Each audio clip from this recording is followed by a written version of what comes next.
Добар ден, пладневни вести на Канал Плюс. Еве дел од настаните.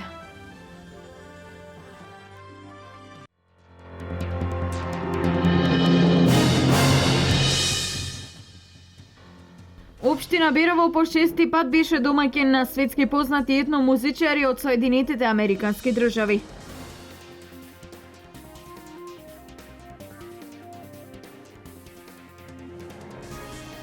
Се помали се оние семејства кои можат да си дозволат еднонеделен одмор надвор од државата. Парите одат за сметки, велат граѓаните.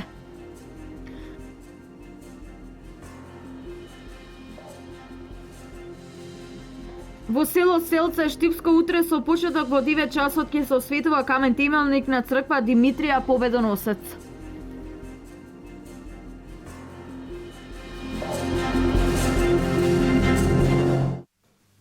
Како дел од програмата на Штипско културно лето, вчера во уметничката галерија Безестан имаше изложба на акварели на Иван Сулев, а театарската група на основното училиште Славејко Арсов на сцената во Дом на млади се представија со необична представа насловена "И девојчињата играат фудбал". И девојчињата играат фудбал. Еве сами видовте, малку се насмеавме и видовме дека и девојчињата играат фудбал, освен машките. Значи сепак убава представа која што ја реализираме како дел од проектот на владата на Република Македонија, популаризација на театарот заедно со општина Штип, општинското основно училиште, исто така под менторство на наставниците по македонски јазик во основното општинско училиште и под помош на Никола Ристов, нашиот штипски режисер. Сето тоа испадна една убава представа која што навистина децата знаеја, умееа да ни ја прикажат во едно убаво светло и сите вака да уживаме во неа.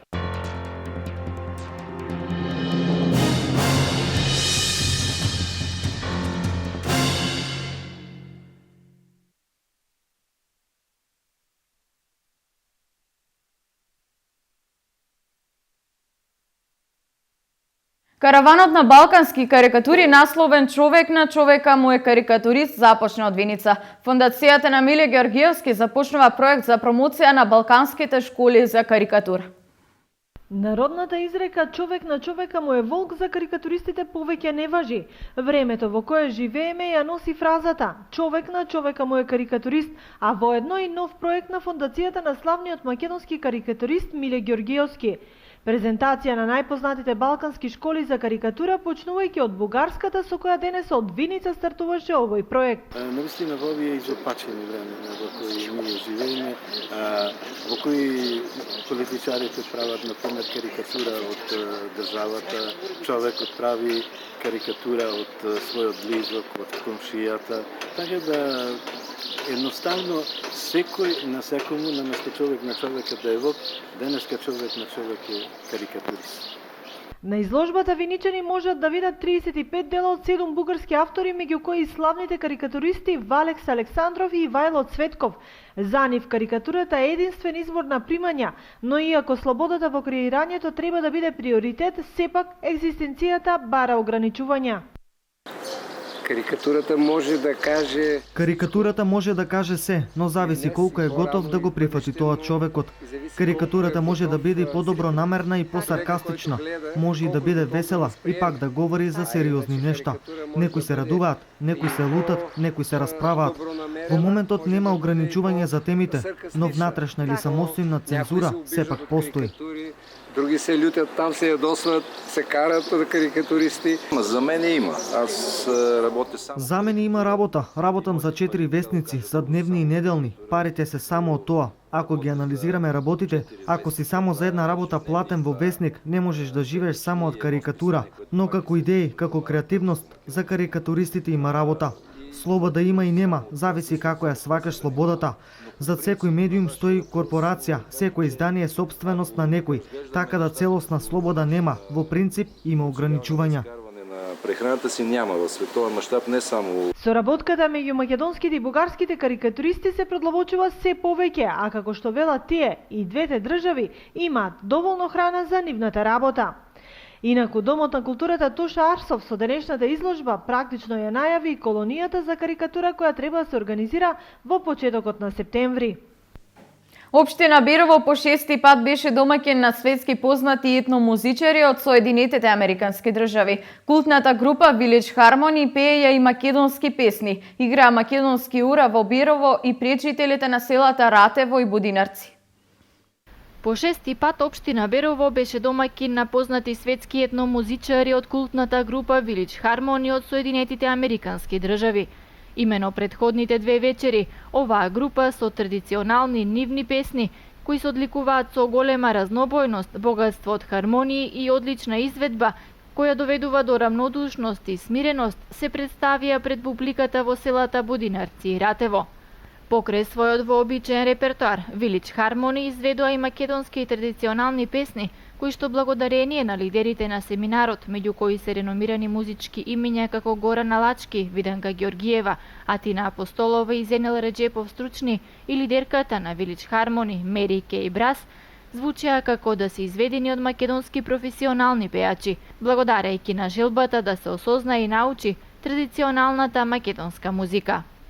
Самиот настан беше збогатен и со настапот на културно-метничкото друштво Гоце Делчев од Делчево, кои изведоа 3 македонски хореографии, додека на крајот од концертот учесниците на семинарот, заедно со членовите на културно-метничкото друштво Гоце Делчев и жителите, рака за рака одиграа неколку македонски ора, кои потекнуваат од Малешевскиот крај.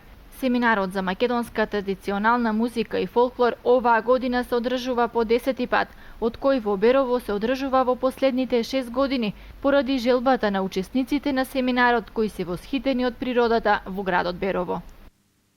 Во село Смојмирово Беровско до 9 јули ќе се одржи школа по црковно пење од византиската традиција, обновена од Универзитетот Евро-Балкан Скопје. Школата ќе ги реализира програмските содржини во црквата Успасение на Пресвета Богородица во Смојмирово, а и во други храмови во Малешевијата. На школата ќе се изучува теоријата и практиката на источното црковно пење според Христантувиот нов метод, афирмирајќи го во прв ред црковното музичко творештво на авторите од Македонија.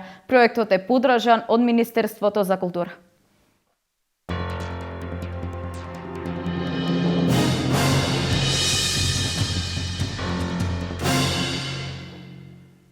Се поретки се оние семејства кои може да си дозволат еднонеделен одмор надвор од државата, покажуваат податоците на Државниот завод за статистика. Помалку пари даваме за храна, повеќе за комунали, се жалат граѓаните. Само околу 1/3 домаќинства во земјава имаат доволно пари да си дозволат еднонеделен одмор во текот на годината, а само 4% да го заменат мебелот во станот, покажуваат резултатите од анкетата на Државниот завод за статистика. Граѓаните со јасен став дека поголемиот дел од семејниот буџет се троши на комунали и основните прехранбени производи, а ретко доаѓа ред за обновување на гардеробата. Ја мислам дека повеќе пари даваме за комунали отколку за храна.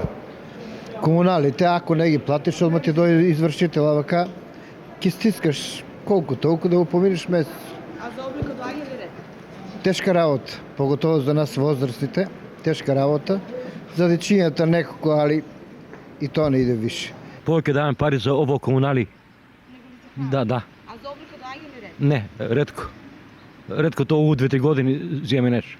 Не доаѓа ред, не останува за облека. Податоците на Државниот завод за статистика покажуваат дека во 2012 година храната зафаќала 39,8% од вкупната потрошувачка на домаќинствата. Во 2013 се искачила на 43,2%, а во 2014 година веќе се намалила во споредба со минатите години. И домаќинствата за храна одвојувале 37,2% од потрошувачката. Потрошувачката за станарина, вода, електрична енергија и за газ во 2014 година е зголемена и изнесува 15%, во споредба со претходните 2 години кога била околу 13%. Инаку, Македонија со просечна месечна нето плата од 354 евра е на самото дно во Европа, кога станува збор за месечна исплатена плата по глава на жител. Пред околу 2 недели информацијата која излезе во јавноста каде митрополитот Брегалнички Иларион изјави дека југата не е компатибилна со православната вера и дека нема ништо заедничко со христијаните. Јога Сојузот на Македонија до нашата редакција преку писмена форма испрати нивно објаснување што всушност представува јогата. Информациите кои излегоа во јавноста пред околу 2 недели каде митрополитот Брегалнички Иларион вели дека наивните јога вежби за опуштање кои се наметнуваат на луѓето како модерен начин за смирување по стресниот ден или на бремените жени за лесен пораѓај и слично, всушност представуваат одрекување од светата православна вера и одрекување од Христа.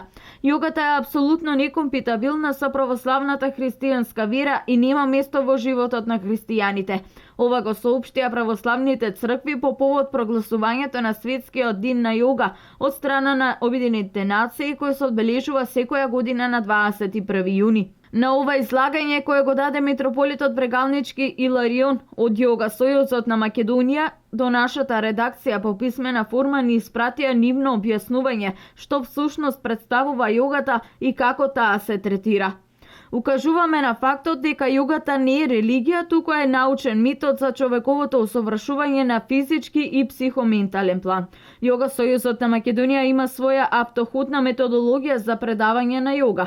Јога курсивите во нашите центри ги посетуваат граѓани од различна националност и вероисповест, со што во старт се негира било каква религиозна позадина на нашата настава. Во Македонија јога се работи од 1972 година. Јога Сојузот на Македонија ја обединува работата на друштва и секции од повеќе градови во Македонија, чии што курсеви по јога за овие 40 на години ги посетувале повеќе илјади граѓани. Во изминативе децении важна карактеристика на Јога Сојузот на Македонија и неговите членки е истражувачката дејност за јогата и нејзините делувања врз човековиот организам. Стои во соопштението на Јога Сојузот на Република Македонија. Во село Селце, Штипско, утре со почеток во 9 часот ќе се осветува камен темелник на црква Димитрија Победоносец. Жителите за прв пат ќе добијат црковен храм. Во ова село има 120 постојани жители, а 95% од населението се од муслиманска вероисповед.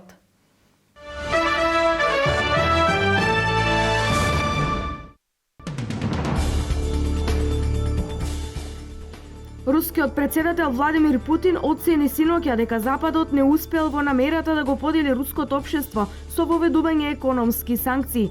Во говорот на состанокот на председателскиот совет за безбедност, Путин рече дека Западот сака да ја казни Русија за незиниот независен курс. Путин истакна дека одлуките на Европската унија да ги продолжи санкциите кон Русија до јануари едната година и американските предупредувања за нови мерки се сигнал дека не треба да се очекува од геополитичките противници во догледно време да го ревидираат својот став. Бројот на жртвите од бродоломот кај Филипините е најмалку 59 лица. Фериботот Нирвана се преврте во четвртокот на 200 метри од пристаништето на градот Ормок, 20 минути по заминувањето. Судот требало да го смени курс до островот Камотес, но големите бранови го превртеле при излегување на отворено море. Според податоците на крајбрежната стража, новите тела на загинатите беа пронајдени откако потонатиот ферибот бил изваден. Групата Исламска држава упатила закани за напади во Велика Британија на 7 јули, пишува италијанскиот весник Република. На 7 јули се навршуваат 10 години од бранот напади во лондонскиот транспортен систем. На тој датум во 2005 година, четворица британски државјани од пакистанско потекло се разнесува во метрото и во автобус на градскиот транспорт во Лондон. Одговорноста за тогашниот напад ја презеде Ал-Каеда.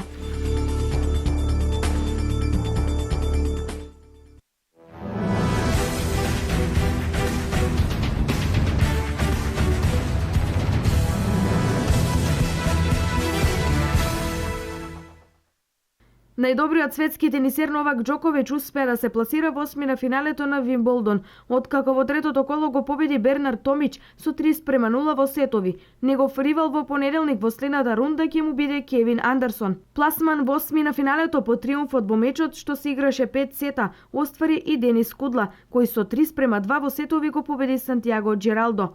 Предходно осмо финалето го изборија Стан Ваваринка, Давин Гофин, Ришар Гаске и Ник Киргисон. Кај жените пласман во осмина финалето со победите во денешните мечови од трето коло остварија Венус Вилијам, Викторија Азаренка, Марија Шарапова, Зарина Диас.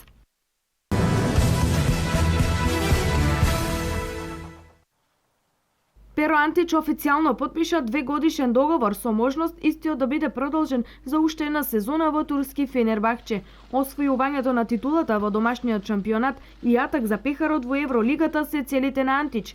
Крилниот центар во Истанбул беше представен како голема звезда, играч кој доаѓа од НБА лигата и кој во својата биографија има 2 триумфа во најсилното клубско надпреварување во Европа со грчки Олимпијакос во 2012 и во 2013 година. Антич имаше договор со Атланта Хокс, кој официјално заврши пред 2 дена, пошто не чекаше многу за да најде нова средина. Чест ми е што сум дел од тимот на Фенербахче. Сакам да играм во тимови кои имаат високи цели и чии амбиции се освојување на титули. Поканата на тренерот Желко Обрадовиќ дојде во вистински момент. Беше токму тоа што го посакував, поради што не можев да ја одбијам. Истовремено близината на Истанбул до моето Скопје исто така еден важен фактор за моето враќање од Соединетите Американски држави. Верувам дека доаѓаат одлични денови за Фенер. The highest goals, all the trophies.